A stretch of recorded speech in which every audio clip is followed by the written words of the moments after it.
পতন ঘটেছে, একই সাথে ভারতীয় আধিপত্যবাদের পতন পতন ঘটেছে।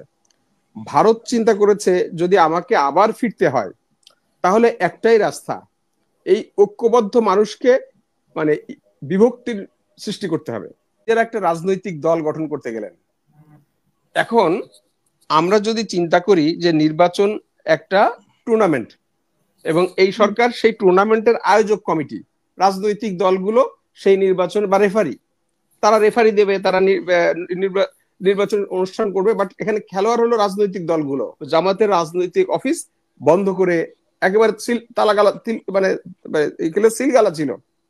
বিএনপির রাজনৈতিক অফিস প্রায় ভাঙচুর করতো, দলীয় কর্মীরা ভাঙচুর করতো, পুলিশ ভাঙচুর করতো, তালা মারতো, আবার 1 মাস 2 মাস পরে কোর্টের আদেশে খুলে দিত। অবস্থা কেন দাঁড়ালো সেটার মানে বুঝতে হলে আমাদেরকে, আপনি দেখেন 5 তারিখের পরে যখন ভারতে বাংলাদেশ বিরোধী প্রচন্ড ক্যাম্পেইনিং শুরু হলো, কলকাতায় বাংলাদেশ উপদূতাবাস ঘেরাও এবং ইয়েতে ত্রিপুরাতে ভারতীয় দূতাবাসে মানে বাংলাদেশি দূতাবাসে হামলা হলো, ঠিক সেই মুহূর্তে আমাদের মানে বর্তমান প্রধান উপদেষ্টা জাতীয় ঐক্যের আহ্বান জানালেন এবং বাংলাদেশের সবগুলো রাজনৈতিক দল এই মুহূর্তে দেশে মানে সক্রিয় সমস্ত রাজনৈতিক দল একসাথে গিয়ে প্রধান উপদেষ্টার আহ্বানে সাড়া দিয়ে প্রধান উপদেষ্টার পাশে দাঁড়িয়ে বললেন যে আমরা ঐক্যবদ্ধ এই ভারতীয় আধিপত্যবাদের বিরুদ্ধে। বাংলাদেশের ইতিহাসে এই ঘটনাটা কিন্তু খুবই নজিরবিহীন। এরকম ঘটনা ইতিপূর্বে আর কখনোই দেখা যায়নি।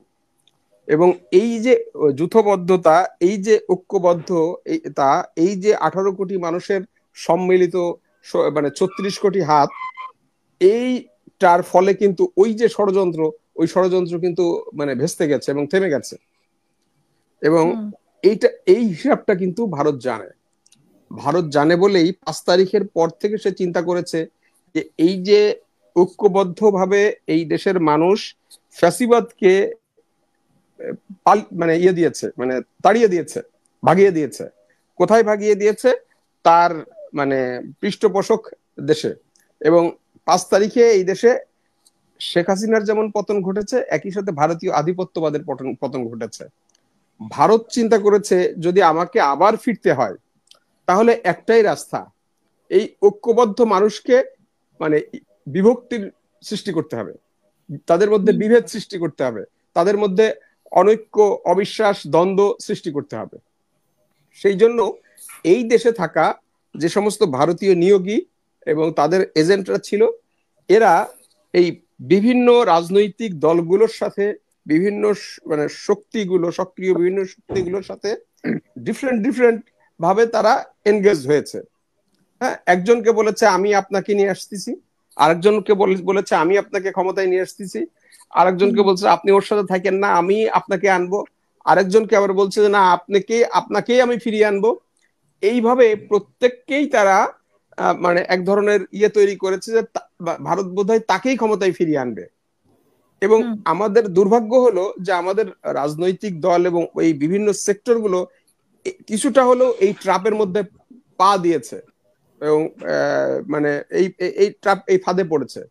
এই ফাঁদে পড়ে তাদের ভিতরে এক ধরনের অনৈক্য এবং এক ধরনের অবিশ্বাস এবং এক ধরনের দ্বন্দ্ব তৈরি হয়েছে। এটা হলো আমরা কয়েকদিন আগেও তো দেখেছি ঐক্যের জন্য ডাক দিয়েছে, সেখানেও তো উপস্থিত ছিল। আমি এটা বললাম। আমি এখন আপনাকে আরে বলি, এখন ধরেন এই যে 5 তারিখের পরে একটা নতুন সরকার গঠিত হলো, এই সরকারের মানে দায়িত্বটা কি, মানে ম্যান্ডেটটা কি? এই সরকারের ম্যান্ডেট হলো যে বিগত ফ্যাসিবাদ আমলে বাংলাদেশের যে সমস্ত রাষ্ট্রীয় প্রতিষ্ঠানগুলো, অর্থাৎ গণতন্ত্রের উত্তরণের পথে যে সমস্ত রাষ্ট্রীয় প্রতিষ্ঠানগুলো ধ্বংস করেছে, সেই প্রতিষ্ঠানগুলো সংস্কার করে ঠিকঠাক করে মেরামত করে একটি সুন্দর সুষ্ঠু নির্বাচন করে আপনার এটাকে কি বলে মানে গণতন্ত্রের নির্বাচনের মাধ্যমে গণতন্ত্রের উত্তরণের সহায়তা করবে।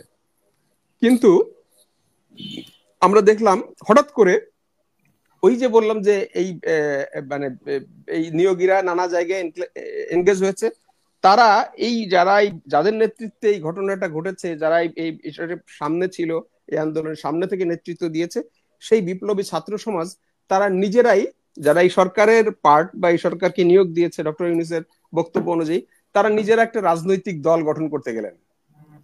এখন আমরা যদি চিন্তা করি যে নির্বাচন একটা টুর্নামেন্ট এবং এই সরকার সেই টুর্নামেন্টের আয়োজক কমিটি, রাজনৈতিক দলগুলো সেই নির্বাচন বা রেফারি, তারা রেফারি দেবে, তারা নির্বাচন অনুষ্ঠান করবে, বাট এখানে খেলোয়াড় হলো রাজনৈতিক দলগুলো। আপনি কি কোথাও শুনেছেন যে আয়োজক কমিটির নিজস্ব একটা টিম থাকে?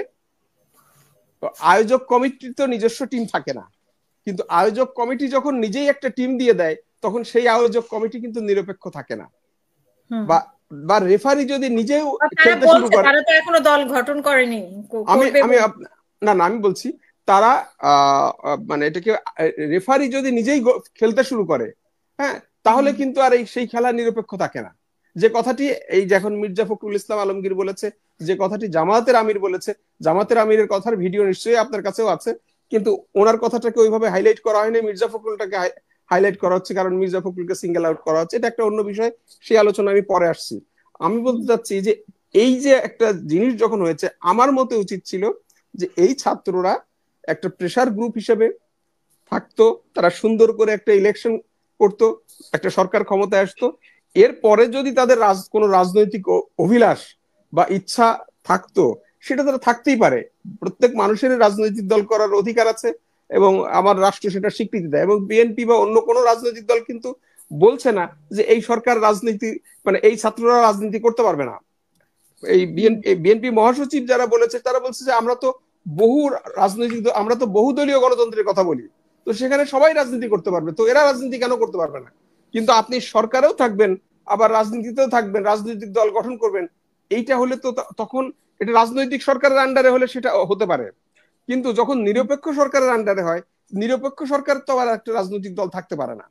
সেই যে একটা প্রশ্ন উঠেছে, সেই প্রশ্নের যে নিয়ে আজকে যে এখন যে বিভেদ, এই বিভেদের মধ্য দিয়ে কিন্তু এই যে নানা রকম এই যে ফ্যাসিবাদী সরকার, নানা রকম গুজব, ইউনূস পালায় গেছে, উপদেষ্টারা পালায় গেছে, ইউনূস আর দেশে ফিরবে না, এই যে নানা প্রচার প্রপাগান্ডা চলছে, ইউনূসের একটা মানে আমাদের প্রধান উপদেষ্টার একটা ফেক পদত্যাগপত্র বানিয়ে সোশ্যাল মিডিয়ায় ছড়িয়ে দেয়া, এই যে নানা রকমের, আসলে এইগুলো কেন করা হচ্ছে?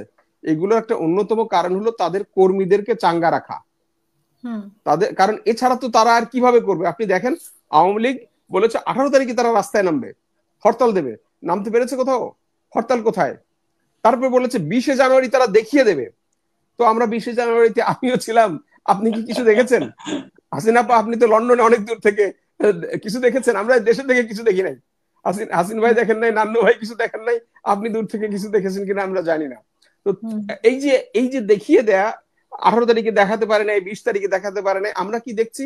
রাতের অন্ধকারে গিয়ে মানে মানে 30 সেকেন্ডের ভিতরে কোথাও জয় বাংলা লিখে মানে চলে যাচ্ছে। আওয়ামী লীগের মতো একটা রাজনৈতিক দল এইভাবে মানে তার অবস্থা হবে যে কোথাও জয় বাংলা লিখে চলে যাবে। আপনি খেয়াল করে দেখেন, ফ্যাসিবাদী আমলে বিএনপি জামাতের রাজনৈতিক অফিস বন্ধ করে একেবারে তালাগালা মানে সিলগালা ছিল।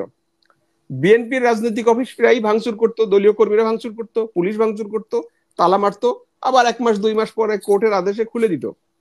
কিন্তু এই যে আওয়ামী লীগের কেন্দ্রীয় অফিস, এটা কিন্তু কেউ তালা মারে নাই, এটা কিন্তু খোলা। কিন্তু এই অফিসে যাওয়ার ওরা তো ফিরে আসা তো দূরের কথা, নিজের অফিসটাই তো তারা উদ্ধার করতে পারছে না, নিজের অফিসেই যেতে পারছে না। এই অফিস এখন ঢাকা মানে গুলিস্তানের যত ফুটপাত লোক আছে তাদের এইটা এখন পাবলিক টয়লেটে, মানে ফুটপাতের ইয়েদের পাবলিক টয়লেটে পরিণত হয়েছে। এবং ওখানে ছিন্নমূল মানুষ ওখানে থাকছে। ওখানে মানে এই যে আজকে খুব সুন্দরভাবে তাসনিম খলিল, সিনিয়র সাংবাদিক তাসনিম খলিল, প্রবাসী সাংবাদিক, ওনার ইয়েতে এটা একটা সুন্দর বর্ণনা আছে, আপনি পড়ে দেখতে পারেন। তো দেখলে আপনি বুঝতে পারবেন যে কি সুন্দর করে উনি বর্ণনা দিয়েছে আওয়ামী লীগের অফিসের অবস্থাটা কি। তো এই যাদের নিজস্ব অবস্থা, তারা ফিরে আসবে, তারা এই তাদের পক্ষে এই গুজব ছড়িয়ে ছাড়া, এখন এটা তো গুজব লীগ, এটা গুজব লীগ। তবে আমি আপনাকে এই মানে মন্দের মধ্যে একটা প্রত্যাশার কথা বলে আমি এই পর্যায়ে আমার বক্তব্য শেষ করব। আজকে কিছুক্ষণ আগে আমাদের যুব ক্রীড়া উপদেষ্টা আসিফ একটা ফেসবুক স্ট্যাটাস দিয়েছে, খুব বেশি বড় না, ছোট্ট একটা মানে এটা আমি আপনাকে পড়ে শোনাই, এবং এটা খুব দারুণ একটা ব্যাপার। সেটা উনি লিখেছেন, we can agree to disagree. বাংলাদেশের রাজনীতিতে ইতিবাচক প্রতিযোগিতা, প্রতিদ্বন্দ্বিতা থাকবে। জনগণের কল্যাণে কে কত অগ্রগামী এই চেষ্টা, ডিবেট থাকবে। তবে রাজনৈতিক সংস্কৃতিতে ফ্যাসিবাদী শক্তি ব্যতীত কারো সাথে কোনো শত্রুতা থাকবে না। শত প্রতিদ্বন্দ্বিতা থাকলেও জাতীয় প্রশ্নে আমরা ঐক্যবদ্ধ থাকব। সকল আধিপত্যবাদী শক্তির বিরুদ্ধে এই দেশের সার্বভৌমত্ব এবং ডিগনিটির প্রশ্নে আমরা ঐক্যবদ্ধ থাকবে। প্রাচীন যুগ থেকে আজ পর্যন্ত ডিগনিটির প্রশ্নে এই অঞ্চলের মানুষ কখনো ছাড় দেয়নি। আমরা আবারও মধ্যযুগের মতো স্বয়ংসম্পূর্ণ বেঙ্গল হিসেবে গড়ে উঠব। আমি আবার লাইনটা পড়ি, আমরা আবারও মধ্যযুগের মতো স্বয়ংসম্পূর্ণ বেঙ্গল হিসেবে গড়ে উঠব। পরাশক্তিগুলো আমাদের স্বতন্ত্র সত্তা হিসেবে বিবেচনা করতে বাধ্য হবে। অর্থনৈতিক সামাজিক প্রবৃদ্ধির মাধ্যমে প্রতিবেশীদের ঈর্ষার কারণ হবে বাংলাদেশ। এর জন্য প্রয়োজন মতানৈক্য সত্ত্বেও কিছু বেসিক প্রিন্সিপালের প্রশ্নে সকলের ঐক্যমত্য। তাহলে এই বহিঃশত্রুরা আমাদের বিরুদ্ধে ব্যবহার করতে পারবে না। ক্ষুদ্র ব্যক্তি কিংবা গোষ্ঠীর স্বার্থের ঊর্ধ্বে স্থান পাবে জাতীয় স্বার্থ। এমন একটা বাংলাদেশের স্বপ্ন দেখি। এমন একটা বাংলাদেশ গড়ার লড়াইয়ে ফ্যাসিবাদ বিরোধী সকল শক্তির মধ্যে ঐক্যের বোঝাপড়া থাকাটা অত্যন্ত গুরুত্বপূর্ণ। আমি কিন্তু এই যে মানে আমাদের যে যুব উপদেষ্টা, তার এই মানে পোস্টের মধ্যে আমি দারুণ একটা আশাবাদ, আমি দারুণ একটা ঐক্যের আহ্বান, দারুণ একটা অনুভূতি, আমার গায়ের লোম মানে হয়ে যায়, মানে শিহরণ জেগে যায়। আমি এরকম একটা অনুভূতির জায়গা দেখি, এরকম একটা মানে নতুন বাংলাদেশ বিনির্মাণের একটা স্বপ্ন দেখি। আমি মনে করি এই জায়গাটাই যদি আমরা এক থাকতে পারি, তাহলে এই বাংলাদেশকে কেউ পরাজিত করতে পারবে না। এই সমস্ত ঐক্য, এই অনৈক্য, এই সমস্ত গুজব, দিন শেষে কোনো কিছুই টিকবে না। ইনশাল্লাহ আমরা আবার এক জায়গায় দাঁড়াতে পারবো। ধন্যবাদ।